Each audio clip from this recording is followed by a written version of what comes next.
The Frozen North, Episode 65, E3 2015. Best year ever. Woo!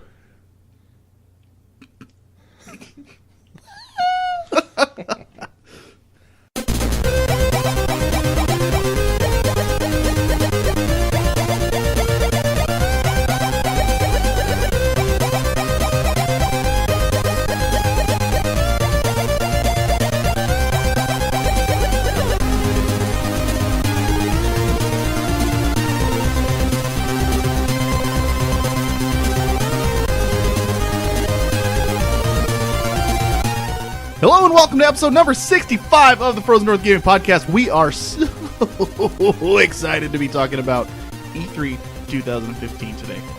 My name is JJ and I'm here with my two friends, Mark. Howdy, y'all! What's up? And my name is Bleeding Ears Brian. We did tell him he needed to do it today. Oh, Make man. sure. We made our bed and we laid in it. I need to come up with like more southern phrases that I can say. I don't really understand that saying. Like, if you make your bed, why are you going to lie in it right afterwards? Don't you want to wait till that night? I mean, I think it's just one of those, like, implied sayings where you made your bed, now you gotta lie in it. Because you do. You got your bed. But you made it, so when you make it to That's true. show that it's presentable rather than... I think, And well, hold on, the bigger problem is like making your bed and lying in it's not bad. well, no. So why is that? Whoa, guys. We want to go into the history It's of like things. it's like you can't have your cake and eat it too. What good is having your cake if you can't eat it? It's implying that if you made your bed all lumpy and crappy, that's your bed, so congratulations. Actually, the interesting thing on that phrase is a little bit of history here. Uh-oh. It was originally you can't eat your cake and have it too, but we've messed it up as a culture. And the Oklahoma City bombing guy, the guy who blew up the city buildings. Blew up the city buildings. I'm going off the cuff here, and it's just falling apart. I can't talk. Quick, make some notes real fast. Anyway, he said it the correct way, and that was like one of the signs. That's how they ended up catching him, because nobody uses it that way. Right. I don't get that way though. You can't eat your cake and have it too. Right, because once you've eaten it, it's gone. It's gone. You don't have it anymore. Oh, I see. Yeah. I see. Yeah, the other way makes no sense. Right. Can't have your cake and eat it too. I've always wondered Yes, that. that's how it the same- happens. It's Why the can I same not thing have my with cake? I have my cake and then I eat It's it. the same way. Yeah. It's the same way we all say. A lot of people say, "I could care less." Yeah. They forgot the not, and it's accepted because it's just the way everybody. Or maybe they just mean it that way. Hey guys, how about we get on with the episode? Oh, Talking yeah. videos. Whoa, today. Is this a gaming Derailed. podcast? Derailed. Video games, that's what we're here to talk about. At least that's what we normally talk about Vigimo on games. E3 in the Frozen North. Yeah. And now I'm off the cuff and I have no idea what the heck's going on. Oh my god, they're all over the place. You know why? Because we're freaking excited. Because E3 was all right this year. It's pretty Wasn't good. too bad. It had some high points. So it had had some a few low high points. Yeah, absolutely. Really digging the new Metroid. And then Yeah. Metroid looks better than ever. Oh, yeah. the internet loves it. I mean, Yeah. so when you got that much love towards a game, Yeah. there's Yeah. definitely not a petition to have it canceled. And Metroid's got that cannon on his hand Right from Final absolutely. Fantasy VIII. Yep. Oh man. So, what have we been playing? Just to get us started off, I'll start just because it's going to be quick. Assassin's Creed, the first one. I've been running through that. You guys watched me play a little bit before we started. Looks recording. terrible. It honestly looks pretty good. Mark, That's thank true. you for PS3 game. It's you guys were not kidding about it being repetitive. it's Holy very- crap, it very much is. You basically do the same thing over and over again until you beat the game. But it's one of those games, kind of like The Witcher one, where you can definitely see the potential in what Yeah. you're doing and what's actually possible in the future. This is the game that gave me my whole policy on like waiting for the second title in the series. This game Yeah. pretty much informs Mark's wait for Ubisoft's second game. And this is the second one, quite a big step up. Yes, it's A so much better. Huge step up. Cool. Yeah. Well, I can't wait to get into it. Other than that, I mean, yeah, that's pretty much. I beat Dragon Quest 2. I think I announced that last time, though. Yep, Yeah, you it's did. been a while. But, yeah, other than that, that's pretty much been it. Oh, I tried playing Halo Master Chief Collection some more. Brandon and I tried to co-op online. And you guys know I was about ready to return my Xbox One because I was so angry and fed up with the stupid online co-op. Matchmaking. And apparently it's a known issue that's been around since the Xbox 360 with the games. All the way up through Reach. Online co-op, there's input lag like crazy. So it's not like... That's so bad. Man, I mean, it's been a freaking year. Like, come on, man. Like including Halo 3? Anything that came from Reach and before. If you play online, like if you're on the same internet connection, it doesn't. There's no issues. I've played Halo 3 all the way through with someone online, and I just don't remember anything. That's possible, because Brandon and I, we have one level left. We've done everything else together online, and we have had a few hiccups every now and then where it's unplayable, and we've had to just quit, but nothing like it was the other day when we tried. So it's just frustrating, and it's like, come on, dude, it's 2015. We want to play online with our friends. But I understand, again, that Halo is a multiplayer-first game, so, I think those problems should be addressed first. Yeah, but weren't you guys trying to play multiplayer? PvP. Oh. Like, PvP is their Gotcha. main concern, but online co-op is apparently not. Yeah, but that doesn't make sense. That doesn't make sense, because if you have good enough netcode to make PvP work, there should literally be no reason you can not translate that netcode to make the single player work. I don't know. That's either incredibly lazy or incredibly. We'll have a net engineer on next time to discuss this. No, I have. Look, I have no expertise in networking, but it seems to me like that if their multiplayer is running smooth, that it's either lazy that the single player isn't running smooth, or complete and utter what's the word I'm looking for? Ineptitude, which both are bad. It's just been out for so freaking long. Yeah. Makes me really worried for Halo 5, to be honest with you. You know what? A lot of people are saying that, but I kind of feel the opposite way. I think Halo 5 is going to be fine, because they want to avoid these issues. Yeah. At least that's what I'm hoping for. Hopefully. But hopefully I can get through the freaking game so I can be caught up on the story when it comes out. I haven't even played Halo 4 yet. How you liking the story? You know what? I actually do. I really like it. I mean, it's just Halo 1. Yeah. So it's very, very bare bones. Not much is going on. I don't know. Are the anything cutscenes about different, or what do you mean different? are they They're upscaled, yeah. I mean, is there more dialogue though? Or is it the same No, dialogue? it's the same thing. 2 is the one where they have like more dialogue. They add in that new character that's Yeah. going to be in Halo 5. Yeah. It's pretty cool. So, what have you guys been playing? I've been playing just Zelda Oracle of Ages the past week or two, Good job. and I beat it yesterday. Congratulations. Man, what is that, game number 9? Yeah, I've beat Hey, 9 you're games. almost double High five, Mark. digits. Up here, up top. Woo! Boom. That was a bad high five. That was good. We had full hand lockage. That was good. Full hand lockage. Yeah. I would ask what you think about that. We're going to do a review on that here, and if you, I think in like 2 episodes from now. Yeah. So we'll talk about it then, because we all played one of those games. Brian, what about you? Real quick, I've been collecting all the Mega Man games ever made. Mega Man is one of my favorite properties of all time, and I've beaten Oracle of Seasons, obviously. Played that. I'm still playing through The Witcher 3. Brilliant game. Mega Man 1, 2, 3, 4, and 5. Beat those recently. I beat the Mega Man Dr. Wily's Revenge on the Game Boy, the original one that came out on the Game Boy. And I beat Batman Arkham Origins Blackgate. Whoa, Brian! I kind of went on a gaming. Nice. To be truthful, Mega Man games take about 2.5 to 3 hours to beat. So I want to prove. I got to play those just so I can add to my list of 9. Those are not easy games. they're not. No, they're not. I want to prove a point though. How's the story? In Mega Man, Yeah, very bare bones. but it's like there's still a story there. There's you get the typical NES when the game first turns on, you get like that little line of text that you can kind of go, okay. It's just like Dr. Wily making robots. Well, taking over the I mean, world. no, there's more than that. Like the first game, it's Dr. Wily reprogramming Dr. Light's robots to turn on people, because the original robots they all had some kind of practicality in the world. Like Cut Man, he was like the guy who would help cut trees down. All that stuff. Flame Man, he was the guy who kept the heat running in places. So then after that, after you beat Dr. Wily and stop Dr. Light's robots, then Dr. Wily starts turning out robots to stop Mega Man, or Rock, as they refer to him as is his other persona. See, that proves right there that you don't need super amazing cinematics and graphics to have a story, regardless of how bare bones it is. You still got a good plot, and this was Nintendo. Yeah, absolutely. So what happened to them? We'll get to that later. Well, it's truly Capcom. Right, that's true. But they've also been criticized. I mean, hell, Keiji Inafune had to basically. Why'd you say it like that? I don't know. I like to say it, Keiji Inafune. He basically had to go to Kickstarter to basically make. They won't. Yeah. Capcom won't release Mega Man. I don't get it. But yeah. Anyway, Mighty Number 9. Anyway, that's what I've been playing. Funny story. Good story. All right. Yeah, a lot of stuff. If you would like to email us and tell us what you've been playing, tell us a top 5 list of your own, whether you disagree or agree with something we said, or you just want to tell Brian that he is goofy, go ahead and email us at frozennorthpodcast@gmail.com. We have a website up at fngaming.net. If you want to correct me when I said that they blew up the city of Oklahoma, if you want to correct me on that, go ahead and email us. So Oklahoma's no longer there, guys. You corrected yourself, That's 15 true. seconds later. When he blew up that city. Yeah. Buildings. We have a Facebook page at facebook.com/thefrozennorth. Our Twitter is at FNPodcast.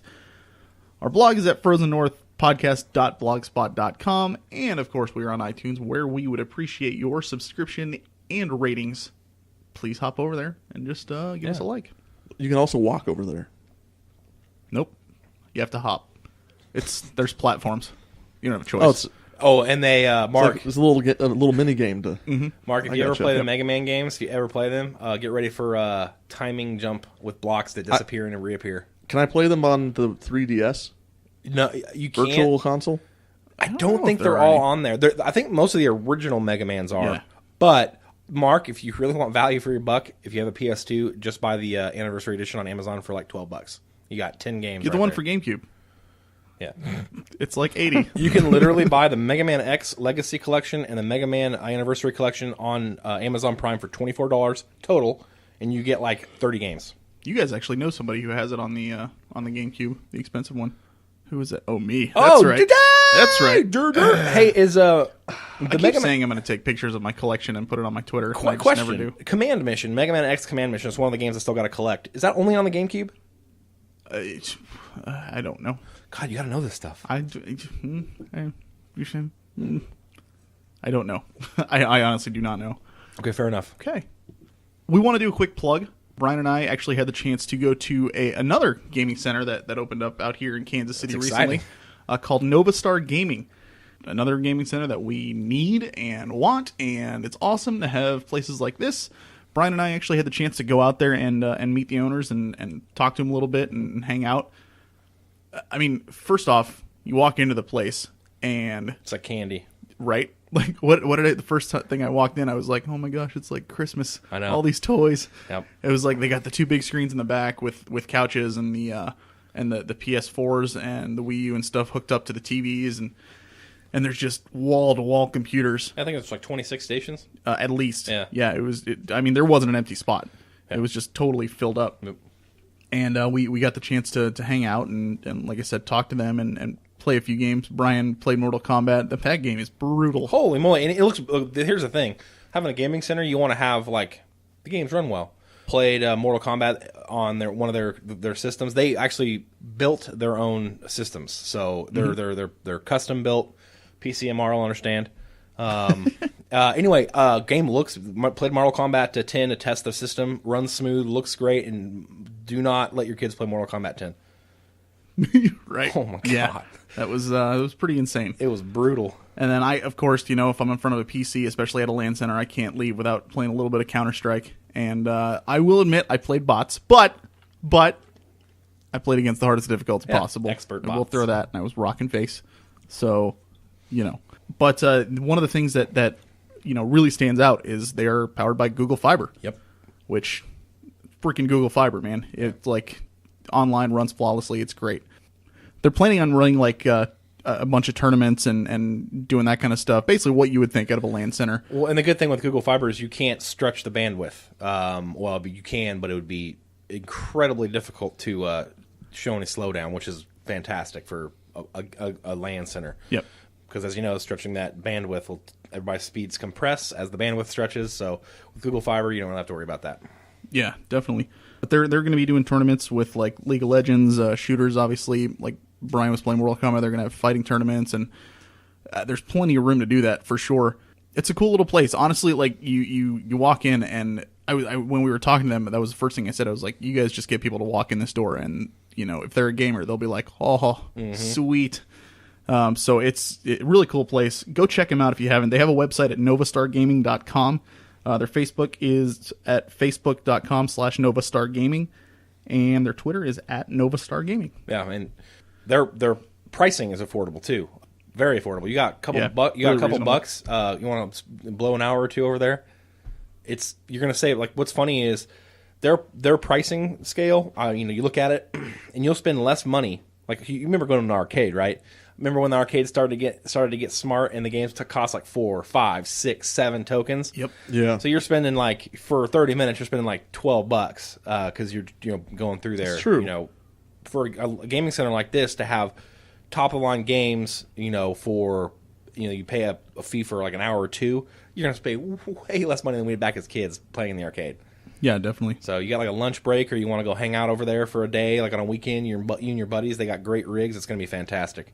Absolutely, yeah. Go check out their website. Also, one thing I thought was cool: if you're in the Kansas City area, or especially like if you've ever been to Lawrence and you've heard of Mass Street Soda, Yeah. they're going to be getting a lot of drinks from there. So, and they've got like literally Yep. any kind of soda you can think of. I think Mastery Soda also opened up in the Legends too, so they've got a couple locations now. Is that already open? I think it just I know opened. they're looking to. I think it just opened. Oh, cool. Yeah. So it's not on Mass Street anymore. Well, it's called Mass Street Soda because that's where it originated, Mark. So there you have You got me. it. There you have it. That's true. Well, White Castle started in Wichita because it was in a small little building and it looked like a white castle. We have Nebraska Furniture Mart. Yeah. I withdraw my nitpick. Yes, we did it. We've slayed We the got beast him. known as Mock. Oh, man. But NovastarGaming.com, go check him out. The owners, all three of them, very, very, very nice guys. We chatted with them for a couple hours. Yep, we had a really good time and great little place. Go check them out for sure. Definitely. Let's talk about E3, guys. What What's does that? E3 stand for? Electronics Entertainment Expo. Test passed. Mark, what does E3 stand for? Electromagnetic, Energy. epileptic, No. energy. It's epileptic. It's energy. Energy that seizes. Energized epilepsy. Yes. So you were it's close. It's like You were close. super epilepsy. Like, Just like that. Gotcha. We apologize to anybody listening with epilepsy. All right. So what we're going to do is we're going to talk about the kind of the smaller press events, like we got Bethesda, EA, Ubisoft, Square Enix, and the PC. And then we will get into the big three, which I'm pretty sure we all know who those are. Go ahead, Mark. I know you want to say something sarcastic. Can Nintendo... Go ahead. Wait, Go ahead. I see it on your face. I couldn't think of anything. is Nintendo really considered Hold on, big? I got it. Zynga, PopCap, and I can't think of a third one. That's it. Google Play. There we go. Sure. I don't know. So let's hop into it, man. All right, Bethesda. I'm kind of just going off of IGN's website here, looking at the highlights. We all definitely watched the press events and stuff from our house. I would love to go one day. That would be a dream come true. Yeah. But it's still amazing to be able to see this stuff live as it's happening from home too. I fired up my PS4 and watched it on YouTube. Sitting on my couch. So kind of just the big highlights from the Bethesda conference. Doom. Doom looks fantastic. Doom looks fantastic. Yeah, I mean, I think we've talked about this before. Actually, we talked about this at Novastar. The shareware that we used to get as a kid. That's what I always played Doom on. Yeah. I had a disc that had like 87 games or something on it, and it had like the first 2 levels of Doom, and that's what I thought Doom was just 2 levels. We didn't know it went further. I was a young kid, and I was just like, oh man, Doom, that's sweet, but it's really short. Dang it. It would be like, Dad, can we go to CompUSA? Are you going to CompUSA anytime soon? Cool, I'm going to grab a fistful of shareware. Yep. But Doom is, man, I'm excited to try the new one. Yeah, Doom looks fantastic. I hope they treat it with care. That's one of those things about those really old IPs that when they're still around when they come out, especially because we haven't seen anything for Doom for a while. Yeah. It's like you just want to kind of be like, please be good to it. There's kind of a rule. I'm sorry, go ahead, Mark. I noticed that it looks a lot more action-oriented, and it's not as much of a horror game as Doom 3 was. And I think that's good, because the original games were not horror games. No. It was So- just you're killing monsters. We're going to talk about. I'm going to talk about this a little bit more. There's a certain other remake that we're going to get into, but I think companies need to be aware that when you remake a classic game, you don't want to try out new things on it. That's not for that. That's not the time to do that. You need to make new IPs for Although that. Tomb Raider, I mean, Tomb Raider didn't try new things. Tomb Raider just expanded on what was already. They would basically, back then, you look at the Tomb Raider, she was running around in tombs. It was limited by the hardware. You could say Tomb Raider successfully reinvented itself. Right, Yeah. but it didn't change the formula. It was Tomb Raider's yeah. a really good Uncharted game.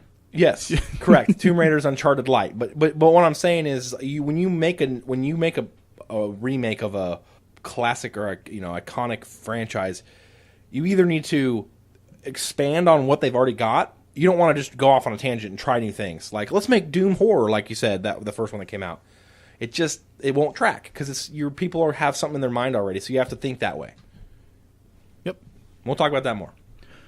Dishonored 2. Mark. Oh yes. Oh man. I think Mark is probably the most excited out of the three of us for this. I'm really excited. I did hear that they're taking away save scumming though. No, they aren't. I don't know How what would that they even do that? I haven't played the What first that one, means so. is you literally hit F5 like every 2 minutes to quick More save. more often than that. Well, every like minute. It's you, like you okay, take a step. if I shoot a sleep dart and I hit someone and he gets knocked out and I successfully drag his body into the bushes without being caught, F5. And then I do it to the next guy, F5. I see. Yeah. And if I do get caught, then I just reload. Right. So you basically, every single little move, Yeah. you save in between. Yeah. Interesting. Still took me like 3 times longer to beat it than anyone that did the action version. I know. What's funny is Mark's like, it was a pretty long game. I'm like, Yeah. yeah, but when you pause, I every actually 2 go seconds through to games save. like, oh, I made a mistake. Well, that's what happens in life. I can't Yeah. go back and change it. I got more value out of it. Anyway, so the new one is the big reveal in the trailer was that you're playing as the little girl that you saved in the first game. That's like cool. 10 years later. That's very cool. Yeah. It looks really scary. Yeah. Interesting. Some really creepy looking enemies. Do they still have the rat plague going on? They've got some other kind of plague going on. I think it was like flying insects of some sort. Oh, I'm not God. sure. That's my nightmare. All right. Dishonored 2. And now the big one from Bethesda. Yeah. What is it again? Scribble knots. Yeah. That's the one. Yeah. I don't think that's from that's Fallout 4. Rage 2. Fallout 4. Rage was a fantastic game. Anyway, Fallout 4. Fallout 4. I want it. Yeah. It looks there's- really good. There's nothing else to say. I Yeah. want the game. And it's coming soon. Yeah, it's coming in into this year. And Yeah. That's the cool thing. And I hope more companies start doing this where it's like, we're going to show you this game for the first time when it's almost out. It's like, it's not a game that's coming out in 2016 at the end of the year. It's Right. coming out this year. Well, and that's how you avoid the controversies of, oh, the game's changed, doesn't look as good, or you did this. Exactly. And, like BioShock Infinite had that whole issue. That's honestly, and we haven't gotten to it yet, but I think that's one of the big ways that Microsoft beat Sony. Now, I'm not saying they did, who won or whatever. Sony totally. But Microsoft, like, that's one of the ways that all the stuff that they release, and again, we'll get into this later on, but all the stuff they release, that are talked about, is getting released, like, later this year. Yeah. Or very soon. Sony had amazing reveals, but when But then are you're we like, gonna get oh, them? You know, what- yeah. Right. nothing for this year. Right. So I mean, I can't say it enough. This E3 was just great because we literally got a little bit of everything. Yeah. Yeah. So it was really, really cool. Absolutely. But I mean, the fact that we're getting Fallout 4 so soon, Yeah. especially since we really haven't heard that much about it for a while, Shrouded in mystery. and for them to just be like, "Here it is. This is what it's going to look like, and you're going to get to play it in a few months." Yeah, it looks incredible too. Like you saw how the gun crafting system works, right? Where like you can cycle between all these different parts, like a different gun stock, a different gun barrel, attach like different ammo types. It's like imagine how in depth the randomly generated weapons are in Borderlands, and then imagine being able to control that. Oh wow, Wow. that's pretty cool. And they've also shown that you can like build your own hideout, and it's like very similar mechanics to how Rust works. And Interesting. you've played Rust, so you know Yeah. what I'm talking about. Mhm. So it's fairly in depth. Like you can build different sizes, put different types of walls in there. But they've also added in like this I don't want to say circuitry system, but you can place a generator down and then place powered components like a spotlight or a turret, and then connect them with wires to the generator, and create complex systems like that, like triggered systems even. Yeah. That's fantastic. Are either of you guys going for the collector's edition? No. What comes in it? That you get the actual freaking Pip-Boy for your wrist. Sounds expensive. I'm sure it will be. It's a freaking collector's edition. Yeah.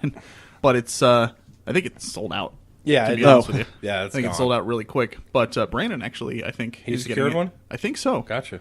I don't know. I mean, from what I understand, the Pip-Boy, the way it looks to me, and I could totally be wrong on this, I would assume it's just going to let you do the same stuff that you can in the game, and I think it'll be cool for about 2 minutes, and then you're like, all right. Then it's on Yeah. your shelf, like the Master Chief helmet or whatever. Yeah. Yeah.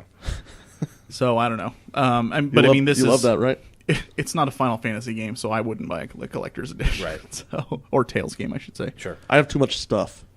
So, I mean, Bethesda, you guys say had a pretty good showing overall? I would yeah. say I think I rated Bethesda a B.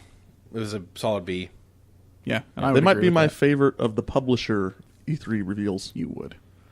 What? I don't know. I just felt like saying Yeah. that. Yeah. I think is a B. Probably a B is a good solid score. All right, then. Moving on. EA. Electronic Arts Electronic Arts. Unravel. looked really. Oh, I got you now. I was Do you know? You're trying to processing think that. of which one it was? It's the side-scrolling game where you're like a The ball yarn of guy. yarn, Yeah. and you're It looked like it had the Unraveling. potential to be great. Like seemed one of those- interesting. Yeah, absolutely. Where you're unraveling the whole time you're running through the level, and you can backtrack with that ravel. So Yeah.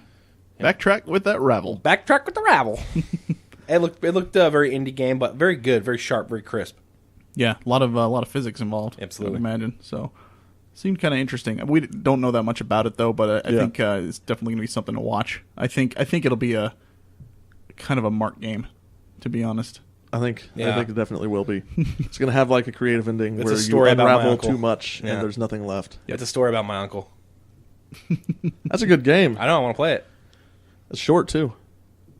I mean, obviously, if I beat it, Mirror's Edge Catalyst. Boom! That's the big one. Yeah, You that- guys are. it that's looks the real. fantastic. about That's the that. real big one. I've never played the Mirror's Edge game Yeah. before. It was a at all. flawed game, Yeah, but it was but I think they've learned from their mistakes. Like, there's not going to be guns that you use in this game. Mm-hmm. That was the problem with the original Mirror's Edge. Was the game was all about momentum. It was about never stopping. You're running, you're jumping, you're doing whatever.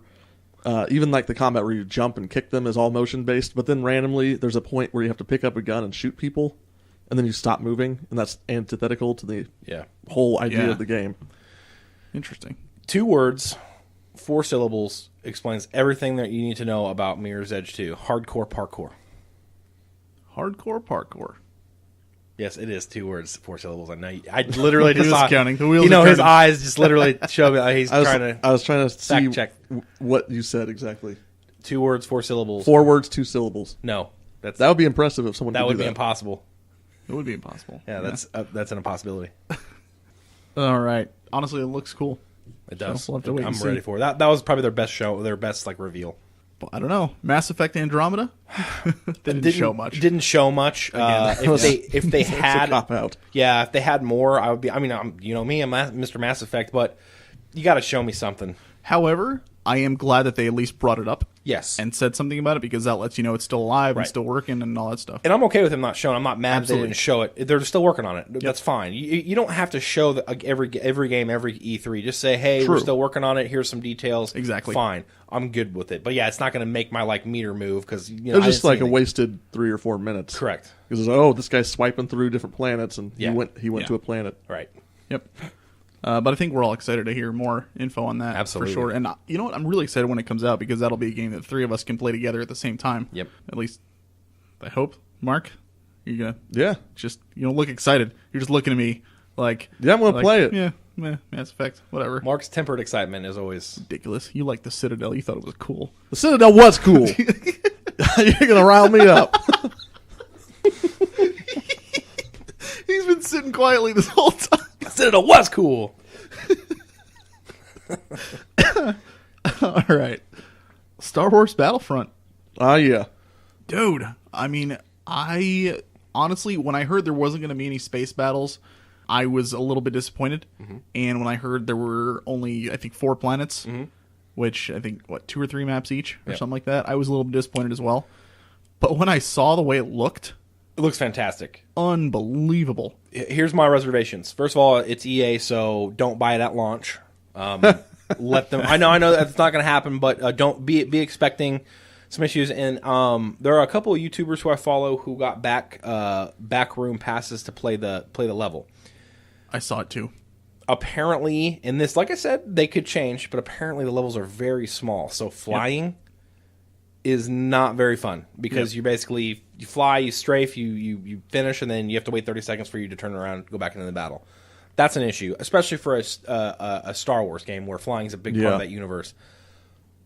I'm hoping EA addresses it. The game looks fantastic, but yeah, there's definitely this game is not without its controversy right now. Absolutely, there's a lot of rumbling. It's been like that the whole time. Sure, so we'll see. I never trust EA. I'm always going to wait on their launches because they've burned many bridges in the past. Right. So we'll that's a wait and see game for me.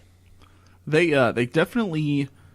I'm pretty sure we probably watched the same videos, but like they were saying, basically the ground combat is amazing. Mm-hmm. It's awesome. It's fast paced. It's exactly what you'd want. Yep.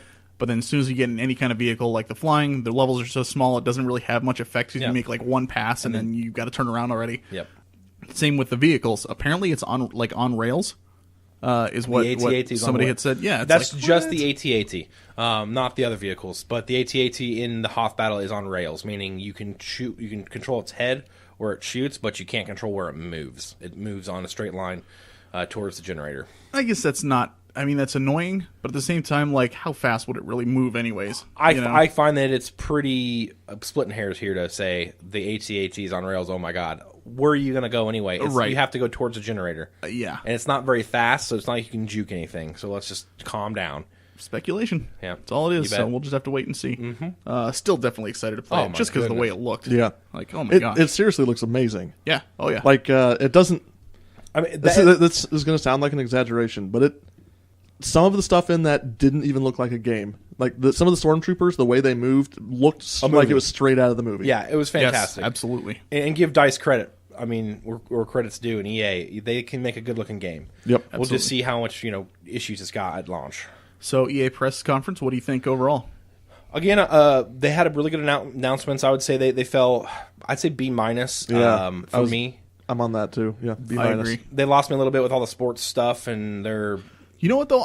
I was impressed because I remember, especially last year, I remember watching EA and being like, they seem bored talking about their games. They're coming out and they're like, yeah, we're bringing you the same old stuff. Here's videos. Watch it. Correct. They seemed to have a lot of enthusiasm this time, right?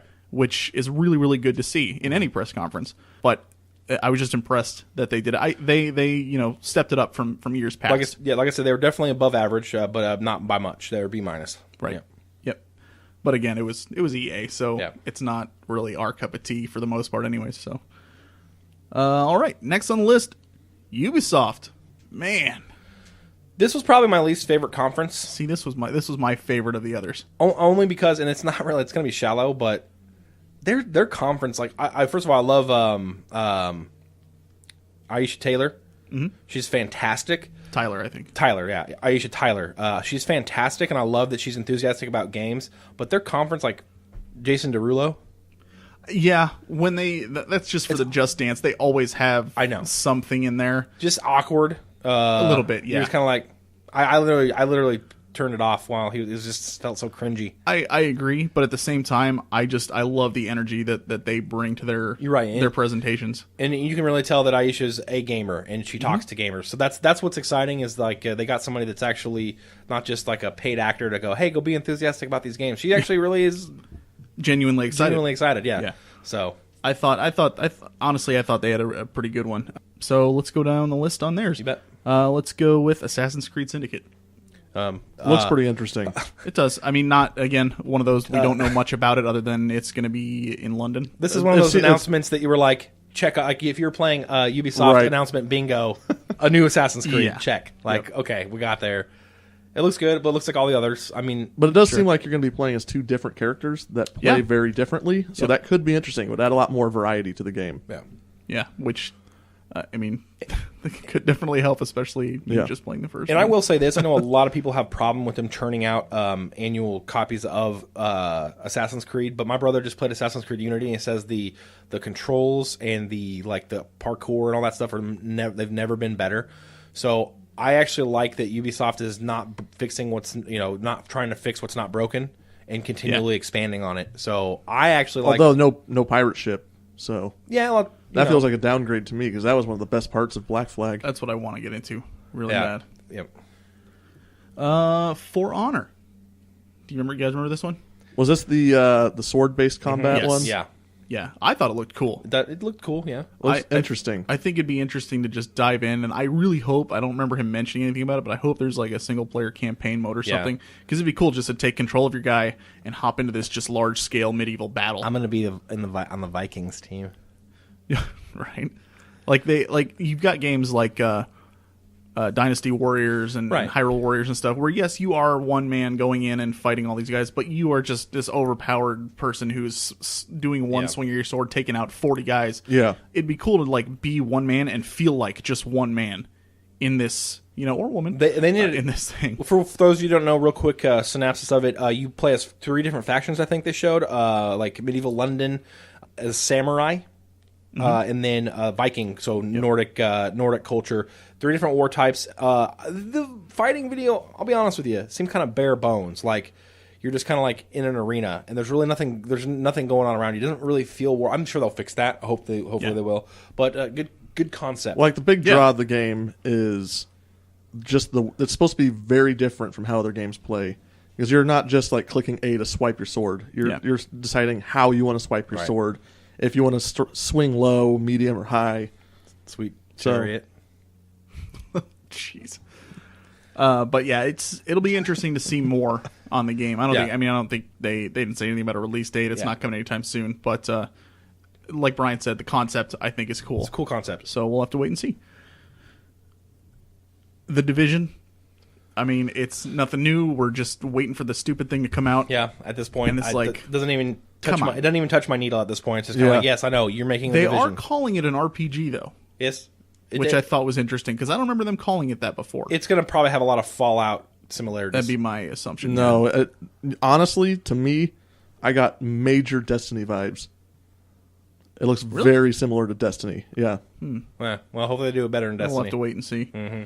Yeah, hopefully you don't have to go online. One thing I can do without, I think for the rest of my life, is listening to like overly rehearsed chatter between gamers, which is what they've done in the last 2 reveals of this. Yeah. Mm-hmm. Where it's like, okay, these guys are amazingly perfect at communicating and sound interesting and fun, and it's horrible. Yeah. We'll just have to wait. I mean, there's not. We've talked about this game before. I think I'm still excited for it. I'm just like, it's at the point where this is the problem with announcing games like 3 years before they're actually going to come out. Yeah.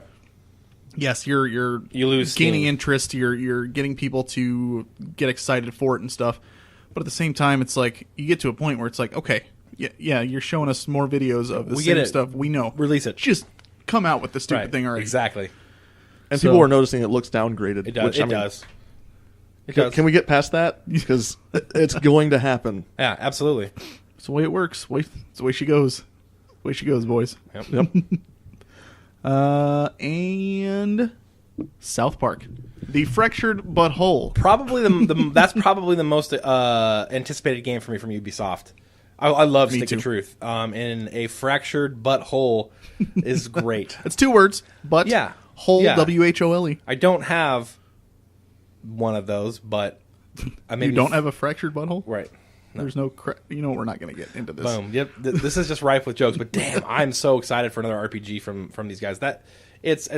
I'm very excited for this. And game. I liked how they presented it too. They came out, they talked about it, and at the very end, they were like, we really had no plans to do another one. Right. But at the end of the Stick of Truth, we realized, like, we got this. We know what we're doing. Yeah.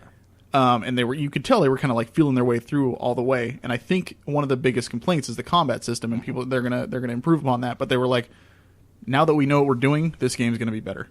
And that's true. Awesome. Yeah. So, Mark, have you played Stick of Truth yet?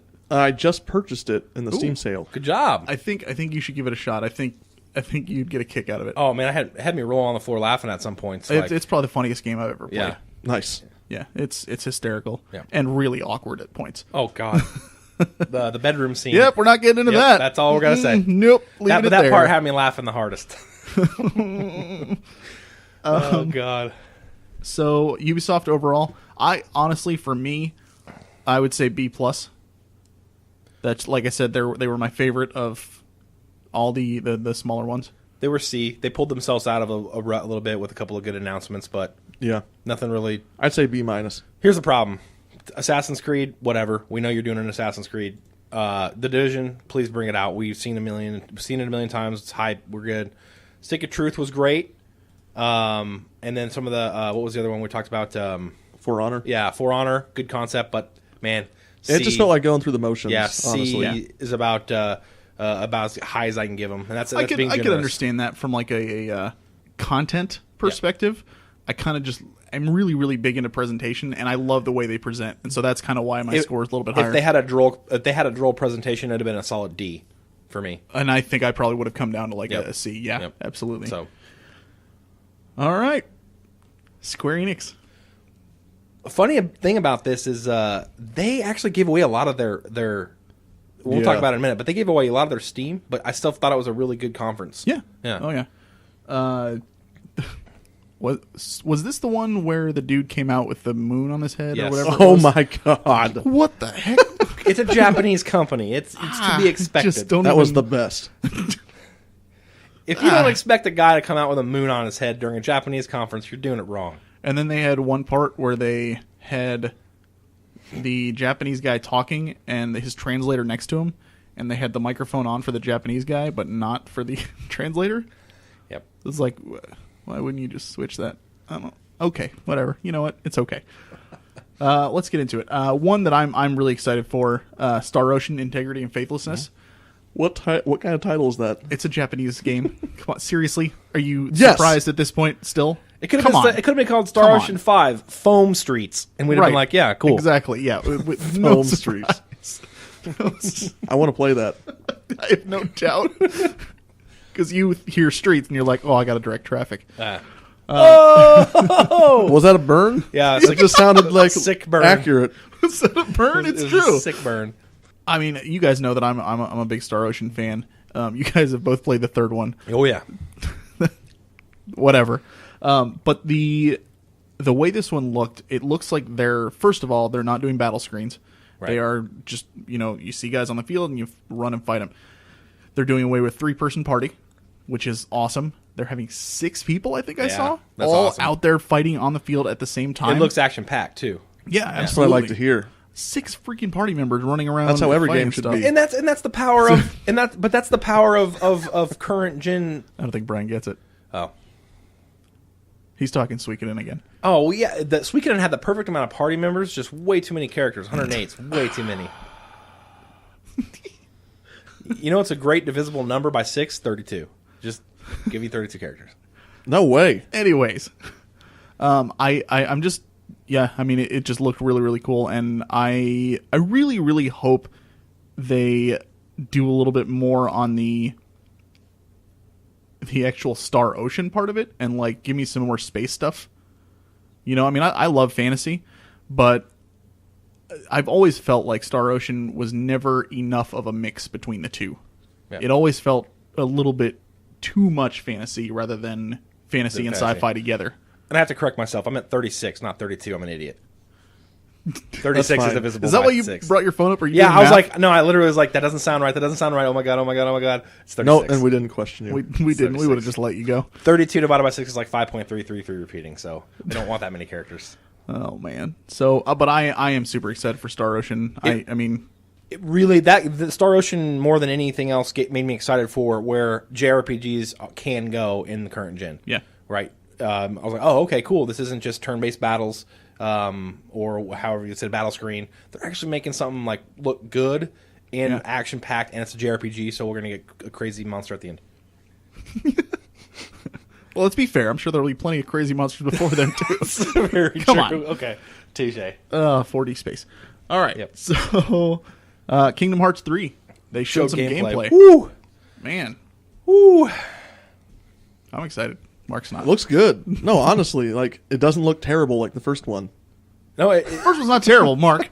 it does. It looks really good. Looks like they're working hard on it. I'm kind of curious to see whether or not they add Marvel or Star Wars. I thought I heard a rumor that they were not adding Star Wars into it. Makes sense. I don't know. I mean, that's unconfirmed. I Right. have no idea. I just thought I saw that somewhere. But this is another one of the situations where, we've been waiting for it for a while, and I'm glad they at least showed it to let us know it's not dead. And they actually gave us, a nice chunk of gameplay, Yeah. which was kind of cool to see. You bet. So we'll just have to wait and see what happens. I really, really hope I hate in the first one, and I assume the second one does it too. I haven't played it all the way through. But when you go to a new world and you get that new party member, you can switch out that one party member for, one of the two. Donald or Goofy. I hope you can take them with you and use any party member at any time, anywhere. Yeah. That's kind of a staple. It's the same way in 2. I know, and it just annoys me that, what if I want to use Aladdin, Hercules right. in Aladdin's world or something like that, I get what you're saying. So, but I mean, it's not a huge deal. It's definitely not a deal breaker. The Right. game still looked great, and I'm excited for it. I am. I still need to continue my journey on that.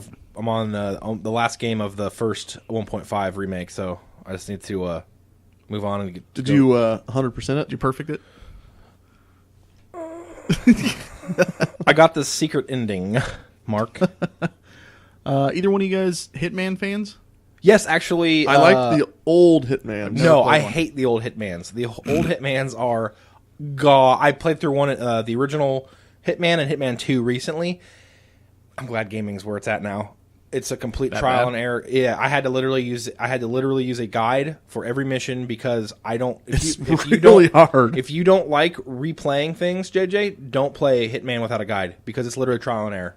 You just go and you get all the way to the end of the level with all these intricate moves, and you die. You start all over again. Let me tell you, the second mission in Hitman 2 is you have to kill this politician. Yes. That's taking his morning walk, and what you have to do is go to the train station and get to the train station within this 5-minute time span. Go to the locker, get your gun out of the locker without a cop seeing you, and the cops are doing patrols around the train station, and then you have to go to this building at a certain time, and then you have to wait for the guy for the one window of time where he's going to be walking down the street, and if you get caught at any point, he'll get freaked out, jump in his car, and drive off, and you fail the mission. It's bad. That sounds awful. It is, but you know what? When the missions come together and they work, they're fantastic, and so I'm already a fan of how we can how they just need checkpoints in the missions is all. Yeah, because you can't get all the way to the end and then lose and have to start all over again. It's very very repetitive. Okay. Yeah. Deus Ex, Mankind Divided. That's where it's at right there. This is probably my favorite announcement from Square Enix at their show. Woo. What can I say? I know they learned their lesson on the boss battles on the first one. Yeah. So I have not everything about what was the Mankind Divided? Something Rising. Human Revolution. Oh, Human Revolution. Human Revolution. Everything was great about that game except for the boss battles. So if they fix that in this next one, I have nothing but love. I need to play through those and actually give them a shot. Yeah. I never really gave it a fair chance. I've never played the original Deus Ex or Deus Ex on the. Yeah, I mean, I love the original Deus Ex, but you don't need to play that. Yeah. You can just start with Human Revolution. But I got to punish myself. I these played two through The Witcher 1. That's true. These two are prequels, I think. I know Human Revolution is a prequel to. They're really Deus good Ex. games, but it's starting to get how is it? It's like the prequels of Star Wars. Where it's how does this technology lead to this crappy technology from the first movies? Right. Yeah. Or I've wondered that myself. So yeah. Okay. Rise of the Tomb Raider. Yeah. I mean, it looks like, cool. Yeah. Looks like the last one. Yeah, this one was it was just that whole scene where they're running through, they're on the side of the mountain and avalanches are falling down and they're trying to, get from point A to point B, but Yeah. the whole mountain seems to be coming down around them while they're doing it. I call it Uncharted Light. I mean, it looked good. Yeah. Looked really good. The last one was good. This one will probably be good as well. Uh-huh. Yep. I'm a little less excited because I don't own an Xbox One, so I'll have to play it when it eventually gets released on the computer. I like the direction that they're taking the Tomb Raider series, Agreed. though. It's very cool. Yep. World of Final Fantasy. That's the little chibi, this cutesy Final Fantasy thing. You're going to play it. I 100% will play it. Yeah. Absolutely. I want to know a little bit more about it. Yeah. I don't know. I'm on. I was on the fence too when I saw the trailer. It's like, this looks stupid, but it looks cool. I'm not sure. It's one of those where I mean, I'm looking at it, and I'm like, this looks really goofy and really kiddie. Yeah. But it looks like it's got Final Fantasy characters in it, which just makes me go, ooh. Yeah. So, I mean, yeah, I'll definitely play it. I feel like the art style is the only thing that's really turning me off. Right, Yeah. exactly. Same thing. And that's never really been a huge reason for me to not play a game. Yeah. Unless it's just so bad that I can't do it. Yep. Nier 2, they announced it, but I know, I don't think any of us have ever played Nier, but I know that it was a really cult classic. If Matt were here, he would probably have a few things to say about it. I'm curious to see it, just because I've heard so many amazing things about the first one, so we'll see. Was there anything else that Square Enix had? They had another announcement, but they already kind of blew that wad. Yeah. For lack of a better word. That was weird. Do we want to save that for when we talk about PlayStation? Since that was where it was announced. Yeah. Let's just save it. I mean, they had an announcement. If you guys listen to this, you guys know what it was. Yeah. But they showed the exact same announcement again. You're just sitting there like... The exact same. You're just Yeah. literally like, Yep. yep, we get it. You already blew your All wad. right, Like, we'll why- save it then. Sure. Yeah. Okay, so Square Enix overall. Whoa! Whoa, what? What did I miss? The last thing they did was they're like, we've put together a studio that's working on a AAA RPG that's completely original concept. Yeah, but they didn't say anything about it, Yeah. did they? They showed like a weird little video, and it got me super excited. Oh, Did that not excite you? I don't remember anything I about remember a it. video. It was it was just the last thing they did. Is this like the Wink? No. They just said like they put together a huge brand new studio to make a new IP. I vaguely remember that. I don't remember seeing any video though. There's some vague video that didn't mean anything. Oh, yeah. That didn't really pique my meter. Interesting. It's cool that they're doing It that. seems like they're doing what they did with Bravely Default, but now with a AAA console title, Yeah. which excites me greatly. Yeah. Yeah. Oh, okay. All right. Well, new Square Enix. Square Enix was a Game. good... Square Enix Sweet. was a B. They're putting their money behind No, hey, original stuff. I 100% agree with you. I like I said, I just don't remember much about it. So I would say Square Enix for me was a B. Solid B. Yeah. Yep. I would say probably a B minus. Yeah. But yeah, good press conference overall. Yep. And of the smaller ones, last but certainly not least, the PC gaming show. Oh, I think yeah. Brian's the only one that really watched this. This is actually my... If you're out of the smaller pressers, this is probably by far my favorite one. It was presented the best. Yeah, there's not really anything. Like I'm kind of reading, like I said, I'm reading off IGN's page. There's really nothing that we haven't already. There was talked no about. announcements that were like necessarily new. Total War Warhammer being one of the very few. Yep. I think I'll just do a quick synopsis of the PC conference. I think the most exciting things is this Phil Spencer did a little kind of an impromptu guest spot on there to the surprise of the host, and he just wanted to talk about how he's. My favorite thing is, as you guys know, you're getting Windows 10 for free if you own a computer. Microsoft made that decision as a business because they would, instead of charging. Now that's only for a first year, so that it's not like they're going to always give it away for free. But people who have Windows now, they want to have the install base be as high as possible. And he even said, "Look, we have been neglecting Windows. We're Microsoft. It's our property. We've been neglecting it for a long time." And he goes, "I really don't know why. We're going to stop doing that." That was probably the most exciting thing to me, is that Microsoft recognizing they got a huge gamer base that basically owns one of their properties, Windows operating system. He was pretty coy about it too. I liked he was like, I don't want to make any promises that I don't know if I can keep. Right. So I'm not going to say anything. But then immediately he shows this trailer for all the games they're bringing to the PC. Right. Yeah. So it was like unexpected. And Absolutely. And it's exciting. And then my favorite part, and this is the last part I'll talk about with the PC, it's technical stuff, but an AMD, basically the lead engineer for AMD, came out and talked about their new cards coming out to rival NVIDIA, and I like competition. Yeah. But he also explained what DirectX 12 is going to allow you to do. And that, to me, got me the most giddy. So DirectX 11 right now still has some optimization issues as far as using multi-core processing. The new engineer says with DirectX 12, you're going to immediately see all your cores being used like the way I describe it is you got 6 brothers. The top 2, you got 6-core processor, right? The top 2 are talking to each other and they're doing all the work, and the bottom 4 like, well, can I have something to do? And they're like, no, we got this. So basically, you're utilizing very little amount of your processing power. Well, with DirectX 12, it's going to unlock that all. So just getting DirectX 12 is going to boost everybody's system, which is fantastic if they have a multi-core card or multi-core processor. Oh, Yep. Yeah. So technical stuff, but very exciting that we're getting that for free. So pretty cool. Yeah, I like it. So what would you rate the PC conference? Solid A. Really? Yeah, it was well presented. Day 9 did the presenting. Yeah, Mark. Day 9. Unbelievable. who's that? We're just so everybody understands why Brian and I are a little flustered at this. Mm-hmm. I didn't watch the PC press conference all the way through. I saw a little bit of it just because I didn't really expect to hear anything new or crazy, and I wasn't going to sit there for 3 hours. Mm-hmm. We're in our Facebook chat, and Mark watched a little bit of it at some point. He goes, "Who's this Jimmy Kimmel wannabe looking guy?" Oh my god, here?" facepalm. And like Brian and I are like, "What?" Mark, all right, look, you can talk crap on the conference if you want to, or you can make fun of whatever you want to do, but don't talk crap on day 9. The guy's cool, all right? You leave day 9 out of this. I assumed Day 9 was the name of a studio, because that's not a person's name. My gosh. Yeah. No, it was an A for me because I'm a primary PC gamer. Don't get me wrong, I'm not in any way an elitist PC master race person.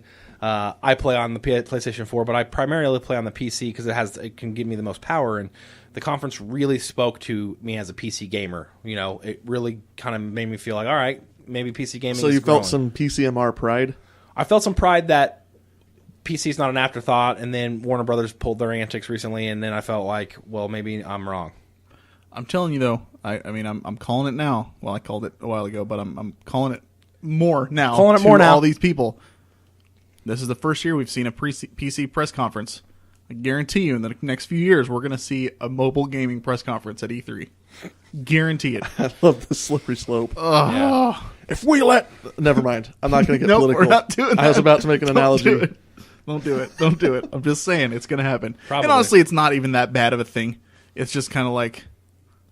I would dissent on that opinion only because mobile gamers aren't necessarily like hardcore going to watch E3 people, and I think companies recognize that, so they're not going to do a presentation for Game of War 8. But what if they're like, if you watch Game of War 8 presentation at You E3, get free. we'll give you some in-game cash. I would be true. surprised if we see a mobile gaming conference just because of the audience they have, but I would be like, well. I mean, how easy would it be to be like, here, we're going to, at this point in our press conference, we're going to flash a code on the screen, and if you put in this code in the next 5 minutes, you get X amount of free gold in your game. But, I mean, seriously. And it's, obviously, there's no mobile gaming, so we're totally going off some stupid tangent right now. Anyways, so, PC, solid show, according to Brian. Yeah, absolutely. Cool stuff. And all these conferences are online. You can watch them for free. Mm-hmm. Go check them out because they're honestly all really, really good shows. Yeah. The big three. Oh man, but let's talk about Zynga first. Wait, can we call it the big? Can we call it the big 2.5 at this point? That's a low blow. I know. This year, kind of true though. All right, so high five. First up, Microsoft.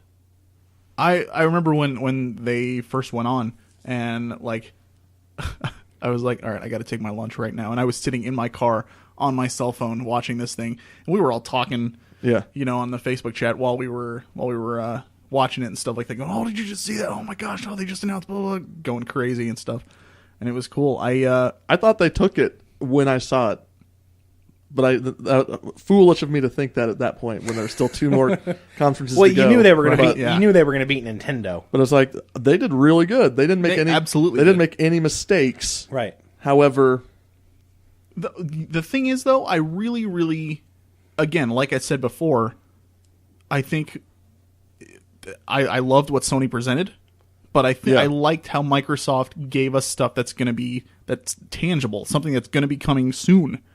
Rather than here's something you're going to get to play in 4 years. Yeah. yeah, It's like they're giving us stuff, and it's something to really be excited for.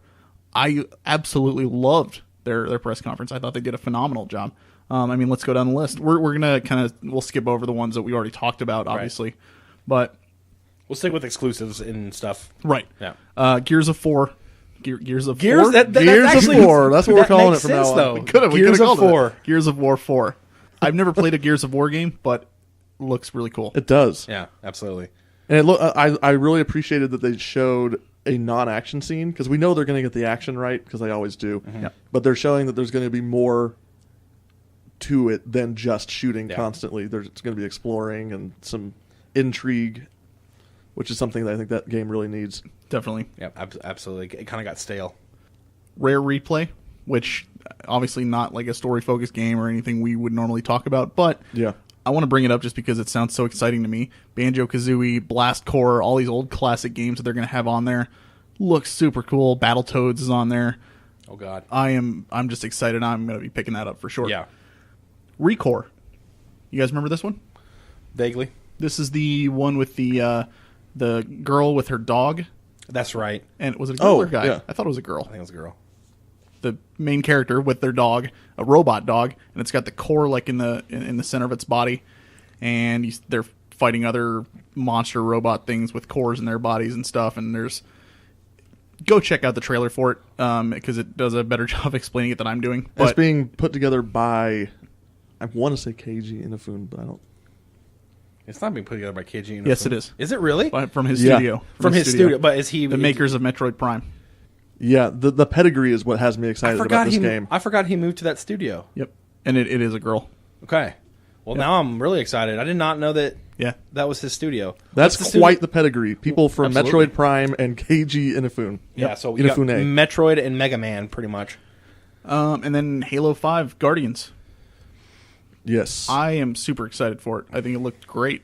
You've got two separate teams. One team's hunting down Master Chief. The other is Master Chief and his new team that he's got. Yep. And I mean, it just looks cool, and I can't wait to dive into that. It really makes me want to, because every Halo they've gotten better and better at storytelling, and I haven't played 4 yet, so I'm really excited to play 4 and see where we're going.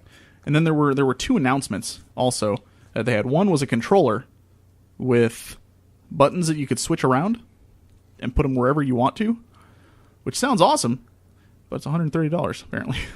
Yeah, it's Like, come on. Whoops. whoops. And honestly, how solid is it going to feel when you're Right. switching buttons all over the place? And the other one, I think Mark is pretty excited for, backwards compatibility. Yes, that's huge. Yeah, it's very similar to what they did with the Xbox 360, where they'll continually work on. It's really It's just digital games. right, but it's not. It's less backwards compatibility. More, it's I think they're actually, because they don't have the. I think it's they're doing the software retrofit. Right, yes. So That's what it sounds like. Like Yeah. they're going to have 100 games that are backwards compatible by the end of the year. yeah, And but the way it works is good, because it's basically, if you have the disc, your old 360 disc, Yep. you just put it in the slot. yep. Boom, It doesn't you got the game. it doesn't run off You know, it the reads disc, the but it game. will read the disc and see that you have it and then download it. Which that is right there. That is a brilliant move.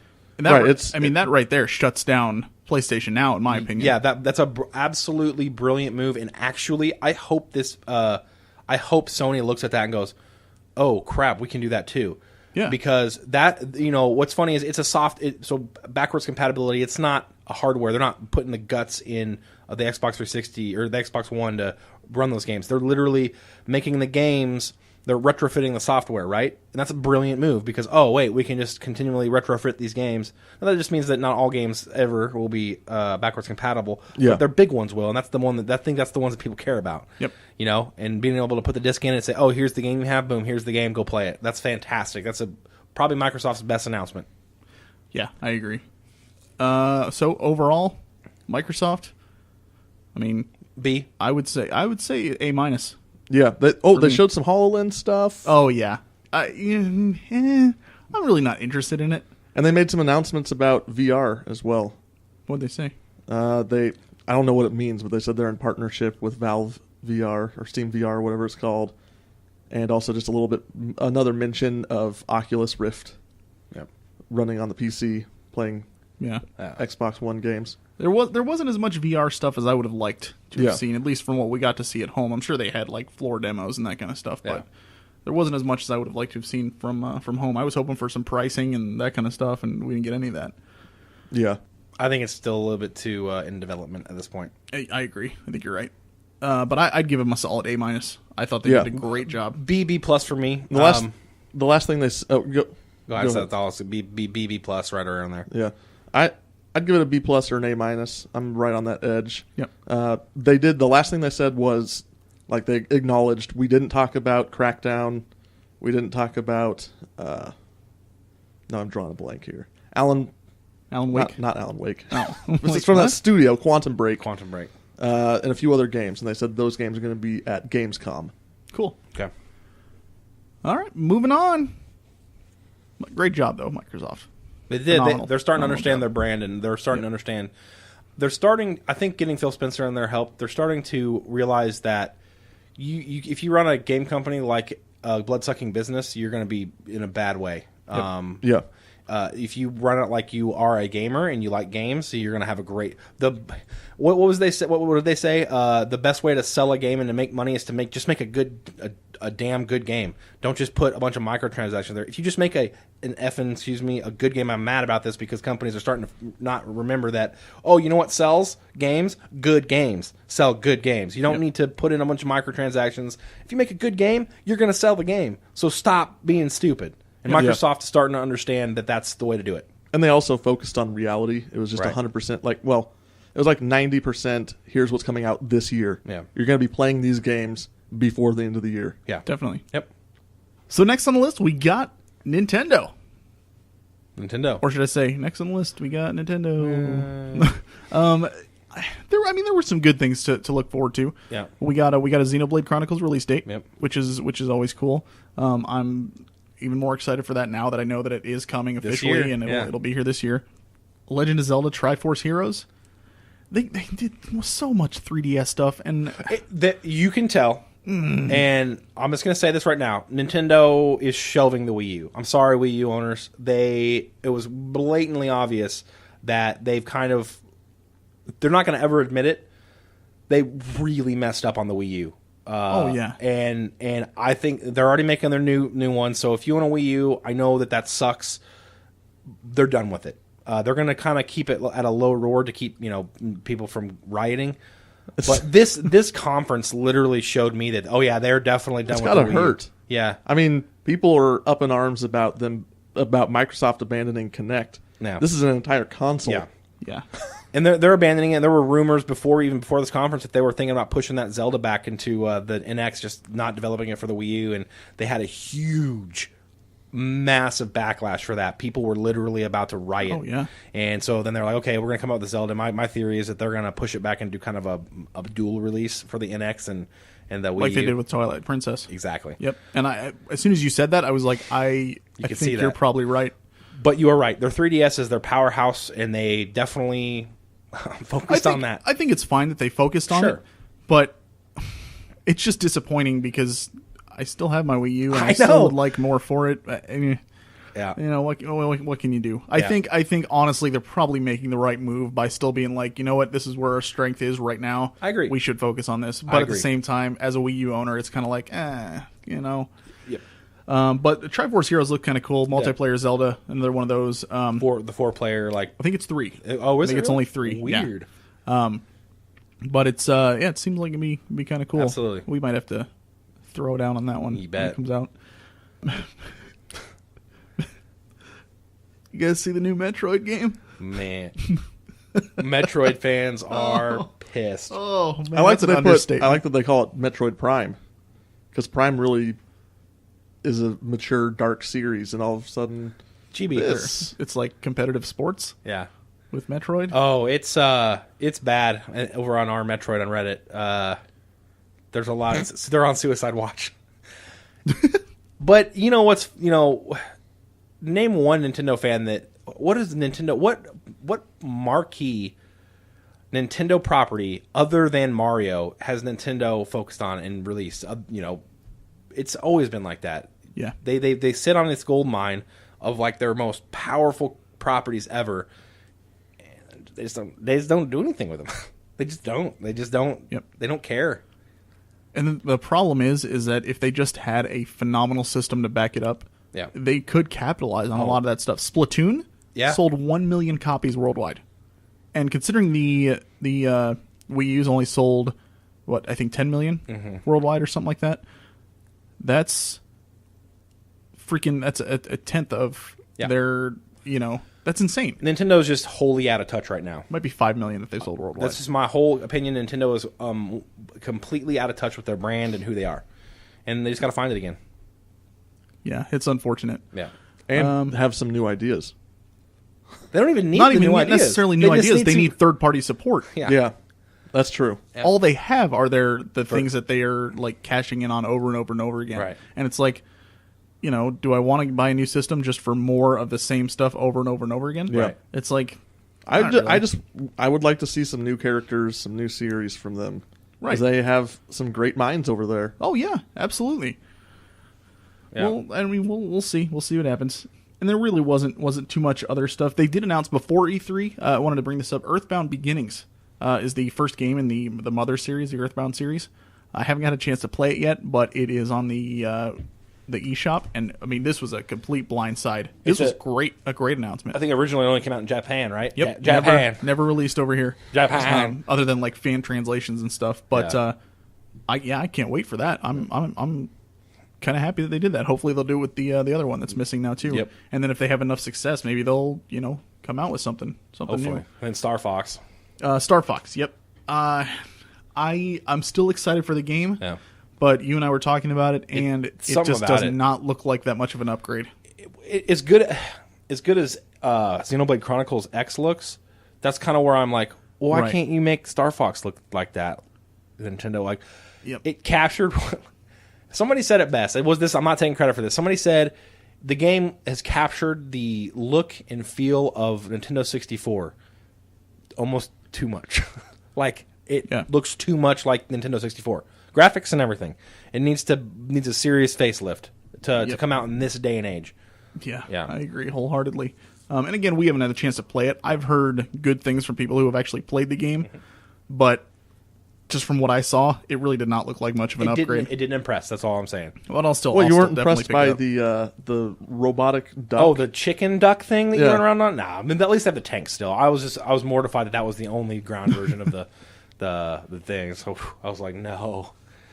And then Mario and Luigi Paper Jam, which just another Mario paper. Isn't that a mix between Mario RPG and Paper Mario? Like the marrying? Mario and Luigi games, and then Paper Mario kind of mashed together, Right. which is an RPG. I'll definitely pick it up. Right. I think it looks interesting. Because don't you have like the 3D characters with the paper 2D characters Right. and they're working together? Yeah, cool. Yep. That's a cool concept. Yeah, sounds interesting. So we'll have to wait and see how that turns out too. Yeah. So grading. What do you guys think? I would give them a D, but I'll say a C- because they did have some really good stuff for the 3DS, and I love the 3DS. Right, I'm going to say C- as well. C-, but they were very close to. They were close to failing at one point, and then they showed me some pretty cool 3DS stuff, and I was like, okay, Yeah. definitely below average. Definitely not a strong press conference for them. No. And I really, really did feel bad for Wii U owners. Like they're It's with the puppets. I don't know. Yeah, that was weird. Japan. It was just you can chalk like, it up to the checkmark Japan. I guess this is sort of funny. I don't. There's some like lady talking about arts and crafts. Do you remember that? I think the weirdest part about the puppets is they were literally Reggie and Iwata were holding their own puppets. Like, that was the weirdest part to me. Like, why don't you just talk? Like, that's true. What the hell is going it would on be here? different if it was like somebody else holding. Like, If Jeff Dunham had a Jeff Dunham doll, and he just had that guy do the stand up. exactly. Yeah. All right. I think that's about it. So thank you guys for listening to the. And we're done. Sony. Oh, excuse me, I forgot about Sony. Really? Seriously, I thought we'd already done it. I'm I'm kind of tired. I mean, right off the bat, I was blown away, hands down. Mark and I actually got you. If you watched that conference, you heard them talking about like, oh, we've got people in theaters all across the country watching this live from their movie theaters. Blah blah blah. Mark and I were actually in a theater here in Kansas City. That's pretty cool. Watching it. Was it packed? It really wasn't. I mean, there was tons of people there, but it wasn't full. Didn't full. Okay. Well, let's start from the beginning. Right off the bat, Last Guardian. Man, That at was that live. point, I was like, okay, I'm skeptical going in. They'd already won Mark over. and then the first thing they do is The Last Guardian. Yep. which it looked really good. Like Yeah. the tandem partnership you have with your bird dog cat lion was fantastic. I was thinking of how to describe it. I was like, a bird what dog cat lion. animals can I mix together to form that thing? But like the cooperation, and it had the elements of Shadows of the Colossus where you hold on, and it just. I'm glad we saw it. I'm glad it looks like they've worked on it since then. So yay, it's being developed. Yeah. Yeah. Here's my dilemma with that game. I think it looked phenomenal, and I was super excited when I saw it. And then in the back of my mind, I was like, "Remember Shadow of the Colossus? They made this," and I'm like, "God, I hate that game. Oh, I hate it. Yeah. I hate it so much." Yep. And that makes me less excited, unfortunately. But it still looks phenomenal, and I can't deny how amazing Shadow of the Colossus looked on PS2. So, dude. Amazing game. Just have to wait and see what else they do for it. I'm just glad to know it again. Another one of those where I'm glad it's still alive and kicking. Yeah. Horizon Zero Dawn. Yeah. Oh my god! I was like, okay, we just peaked, right? We just saw The Last Guardian. That was the peak of the show. Yeah. And what can they do to outdo the Last Guardian? Yeah. And then I don't know if Horizon outdid it, but it definitely was very close. I think it outdid. It did outdo personally it, to me. But Mark's right. They went from The Last Guardian to so they're like, hey, remember that one old game that you guys have been wanting us to show? They're working on it. Congratulations. And then, hey, do you want to see one of the best looking new IPs? We're going to slap you in the face with this one. It was literally like a 1-2 punch of just total nerd. Yeah. Yes. Literally. I was watching the thing going like, that game looks absolutely like robot dinosaur It's like animals. the future and machines have been something. I don't know the story. I love how they call us the old ones because our cities are like crumbled down, and it's like, very kind of how it would be if our society failed and then like a small pocket of humans survived, and then thousands of years from now our cities are still kind of like crumbled. People would be like, whoa, what kind of people lived there? Like, it was a really, really cool concept. And what you can do, like what they showed that you can do, like you're playing as this like tribal woman, tribal dressed woman, whatever it is, and she's like hunting these robotic dinosaur animal type things, which have power cells that you're looking for, right? And there's this like big one that comes along, and like she's a T-Rex. Yeah, she's like battling the thing. And at one point, and I thought this was so cool, she shoots it, and like a big chunk flies off the back. She runs over and picks it up and actually uses that as a weapon. Yep. Like the part that had been blown off of the animal. I guess each one of the animal, like that animal that they showed, has like 32 different moves. Like, not just, it's like so many different ways to come at crazy. you. It's Horizon was the most exciting IP that they showed. By far my most anticipated game. Like, that one peaked for me in E3. That was E3's like explosion for me. Yep. Yeah. Firewatch?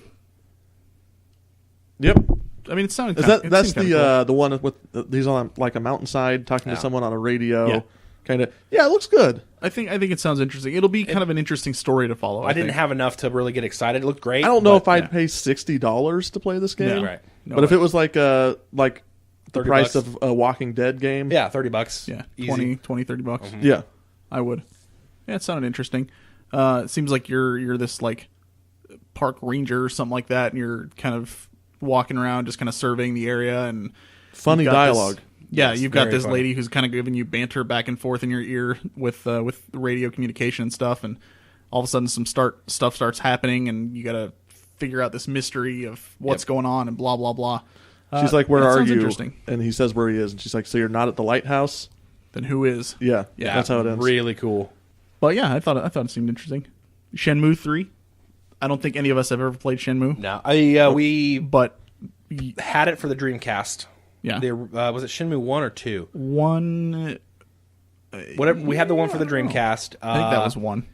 I think we were too young to really, because I think Kyle played it a little bit. I tried a little bit. I think we were a little bit too young to make that game work.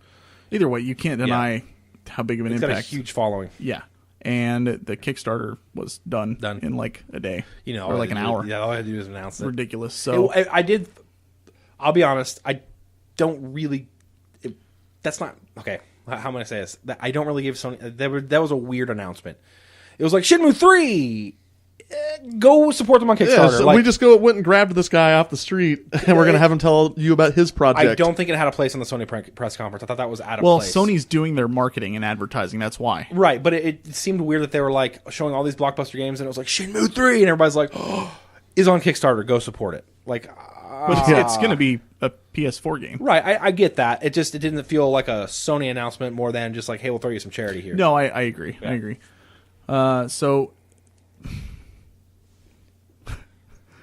So we're sitting there in this theater, and Mark and I are watching, and they had just gotten done with the Final Fantasy, World of Final Fantasy. Right. And we were kind of like, sweet. That's, yeah. Okay. Yeah. Well, I guess we'll see what happens with this. And then all of a sudden, it goes to this. The announcer comes on, and he's just like, "All right, we got another very special treat for you guys. Something people have been asking for a while." Blah blah blah. Cutscene starts, and you see the birds fly in, and it's just this huge, massive city, and everybody's kind of like, it looks cool. Yeah, we'll see what it is. And it's got like some dude just comes on and starts talking like this. And it's like, all right, whatever. So it's a new game. Yep. We'll see what happens. Yep. And the moment that I knew what it was, Yes. was when it showed the playground. Yeah. You And see it the had slide. the slide, and I was like, no. And you were there with me in the theater. People all around us were going like, no, what? No, they're not. Yeah. There's no way. No, like you could hear it throughout the entire freaking theater. And then the announcer says something about there will be a reunion. Reunion at hand. Yes. Something. Yeah. And it's just like, And then all of a sudden you hear the music, the intro music from the original game, and then you see a dude with a gun on his arm, Mega Man. No. in addition to a guy with a big old sword on his back. And then all of a sudden it flashes on the screen, Final Fantasy VII Remake. I mean, everybody just started cheering, going crazy. I know I was. I looked at Mark and I was like, dude, I might cry right now. Like, I seriously might start crying. Do you want to? I'll take you through what happened with me because I was a lot more skeptical because obviously I liked Advent Children, the movie that they came out with. I thought it was actually going to be something like that. I was like, I knew it was Final Fantasy VII when I saw the playground. I was like, oh, they're doing Final Fantasy VII, but I was like, then they said the reunion, and if you've seen Advent Children, they say reunion like 80 times in that movie. Reunion. So I was like, oh shit, are they doing like a sequel to Advent Children, or are they making a movie? I literally thought I was a movie up until they said remake, and then I went, oh snap. Yeah.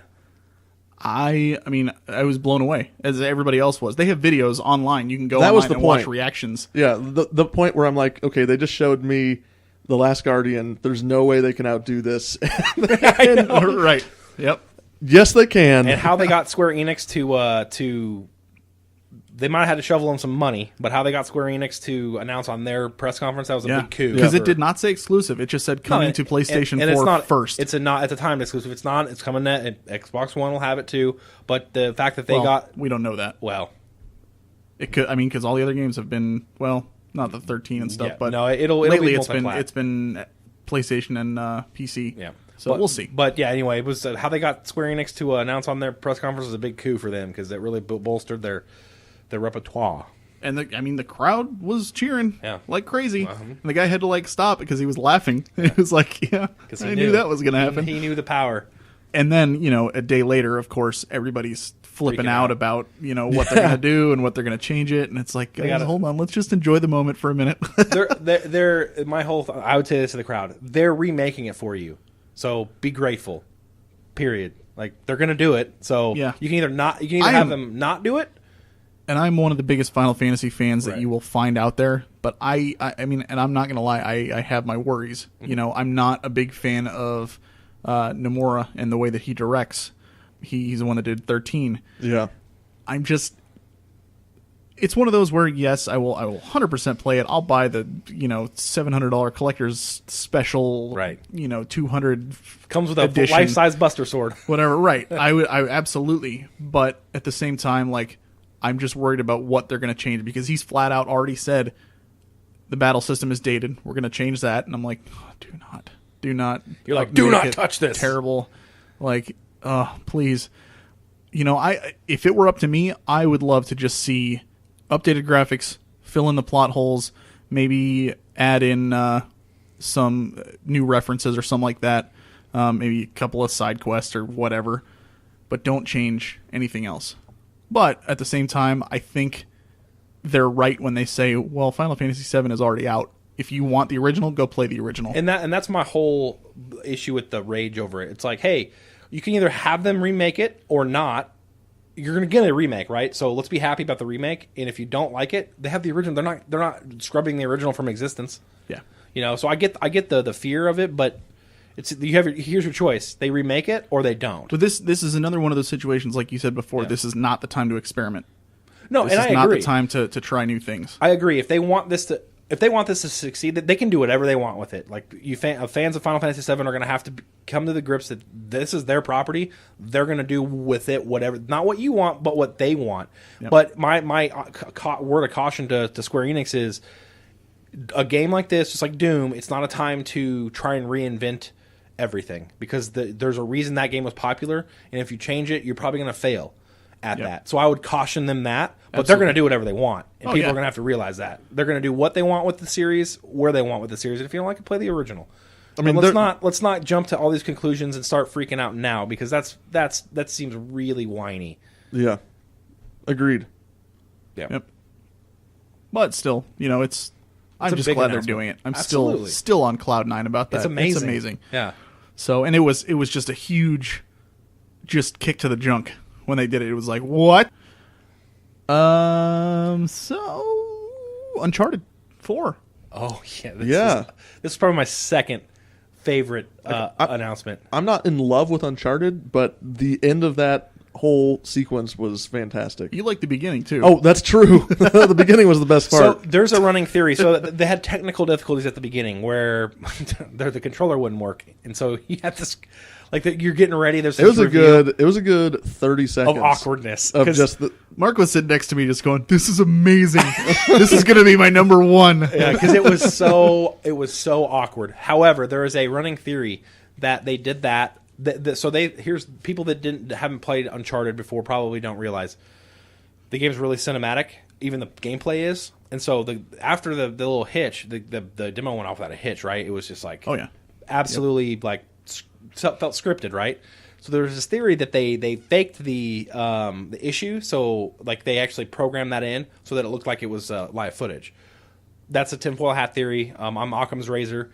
If you guys have played Uncharted game before, that's how the games are. Like you literally are running. I remember climbing up a train while it's falling. I'm controlling the character while the train is literally falling off a cliff. That's how good these games are. They look like that. They play like that. I remember being in a cargo plane in the third one while all these boxes are flying out of the plane. I'm trying to dodge them, and then I finally tumble out, and then I'm skydiving. Like it's plays. You're in a movie. You're in an Indiana Jones movie, and you're playing it. I was so excited. It looked really good. I mean, oh man, I don't know what it was, but when he's hanging off the what's he like hanging on a rope as they're driving down, and he hits the side of this like wood pole. Something about that just felt so real and so organic, Indiana Jones-esque. Yeah. Yep. It was fantastic. That scene was it really got the hype train going. Yep, definitely. Can't wait. Sony. A. Yeah, solid A. Solid A. I mean, even I know Mark wasn't a big fan of it, but I thought even the TV stuff that they announced sounded good. I agree. Okay, what was bad about it? This TV stuff. Mark, you can now subscribe to one channel and one channel alone. If you want to watch a Game of Thrones, just subscribe to HBO and not have to buy a package. I actually could already do that. How? HBO Now. Is that their streaming service? Yeah. Is that out now? Yes. It's been out for a long time, a couple of years. I thought it was HBO Go. No, HBO Go is just like the online portal for people who have it. HBO Now has been out for like 4 months. Oh, I was thinking of HBO Go. I don't know what HBO Now is. That's the HBO Now streaming is service. you don't have to have cable. You can just have nice. HBO. I'm literally going to go home and subscribe to that because I really want to catch up on Game of Thrones. Interesting.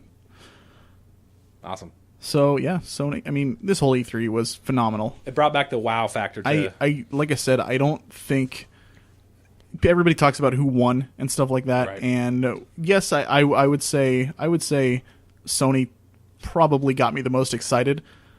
But they're literally, no matter what kind of a gamer you were, there was something for you to get excited for this year. I think Microsoft was really, really strong. Everybody played to their strengths is the best way to say it. Except for Nintendo. Nintendo talked about 3DS. That's where they're strong right now. That's very true. So, I mean, they've got that. The Microsoft gave me all this stuff that's coming out soon. Yep. And they're like, here, you're going to get to play this here within the next few months. Have at it. And Sony was like, we got some stuff coming in the pipeline. So it's like, if I'm out of town, I'll play my new Nintendo stuff. If I'm, right now I can start playing my Microsoft stuff, Right. and then after I'm done with my Microsoft stuff, the Sony stuff will be And- ready. and You know what I mean? it's true. It kind of informs the company too. Sony, they have a very strong catalog right now. They're doing absolutely fantastic right now, so they can focus on the future because they're in a seat, they're in the position of power. Definitely. Microsoft trying to gain some ground. We got some stuff coming out now. Buy our system. Great move. You're right. They all did. Nintendo, don't buy our system. Wait for the NX. Nintendo basically just said, "Hey, look, guys." Without Get a saying 3DS. Without saying it, they said, "Look, guys, our Wii U failed. We're sorry. Here's some really great stuff we're doing for our good system, the 3DS." And it is. I love the new 3DS. I recommend it highly. It's the best handheld, better than Vita. It is. The 3D is fantastic. It's a great system. I just wish they had that. I hope they did All that. the games they show work on my 3DS, right? Yes. My Yeah. old 3DS. Yeah. I don't know. All right, we are now going to do the quickest top 5 ever. Quickest We're top just 5. going to run through it. Ever. We've already talked about everything, so we're just going to run through it. I will go first, then we'll have Mark go, then Brian, and then we'll just go in a circle. Why don't we just each do 5 through 1, and then Mark goes 5 through 1, then I do 5 through 1. Done. Yeah, that'll work. Yeah. All right. My number 5 was Star Ocean 5, Integrity and Faithlessness. My number 4, South Park, The Fractured Butthole. Never ever gonna not laugh when I say that. Oh, it's classic. My number 3, Star Wars Battlefront. My number 2, Horizon Zero Dawn. And number 1, no surprise, Final Fantasy VII Remake. Very solid. Uh-oh. Mark, I don't see Football Manager 2015. JJ wouldn't let me put the Uncharted 4 glitch on my list. So Dork. my number 5 is Xbox One backwards compatibility. Number 4 is Fallout 4. Number 3 is Horizon Zero Dawn. Number 2, The Last Guardian. And number 1, the Final Fantasy VII Remake. All right, my number 5 was Mirror's Edge Catalyst. My number 4 was No Man's Sky. My number 3 was the Final Fantasy VII Remake. My number 2 was Uncharted 4. And my number 1, Horizon Zero Dawn. Actually, now that you mention it, we didn't talk anything about No Man's Sky. They did show a little bit more on that. They did. It looks cool. Yeah. But not much new info other than the universe is huge. Yeah. Basically, they said you're never going to be able to explore the whole thing, so good luck. Yep. Yep. Absolutely. All right. I think that about wraps up our episode on E3. This was a long one. Yeah. So, Thank you for sticking around, guys. for anybody who's listening, thank you for sticking through the whole spiel. You guys have anything else to add? Nope. I want to hear more about Brian's game, Black Man, Arkham City. I think he said that off the air. Yeah, I did. Oh, I did. So, nice, Mark. Nice, Mark. Way Really to go. nice. Now you just make it sound like he's racist. That's cool. Good one. Yeah. Oh, man. Sorry. Anything legitimate that you guys would like to talk about? no. No, I'm really loving the Mega Man throwback. I'm playing the whole series. I'm collecting the whole series. If anybody knows about Battle Network, and if it's any good, let me know. I'm curious to get over to that timeline. I don't really want to collect any of the games in that timeline yet until I know. So If it's good, let them know. So No, if, no, we, if we no, don't give me hear some info. anything, we're going to assume it's terrible. yeah, no, I mean just like is it worth? If I'm a huge Mega Man fan, which I am, is it worth buying? So let me know. Let JJ know to let me know. All right. Rate us on iTunes. Do it. Do it now. With that, this is the Frozen North signing off. Thank you again for listening to episode number 65. My name is JJ. My name is Mark. Mi nombre Brian. And as always, Your number's Brian. Correct. and as always, I know I will after this year's E3 because it was amazing. Woo! Keep on gaming.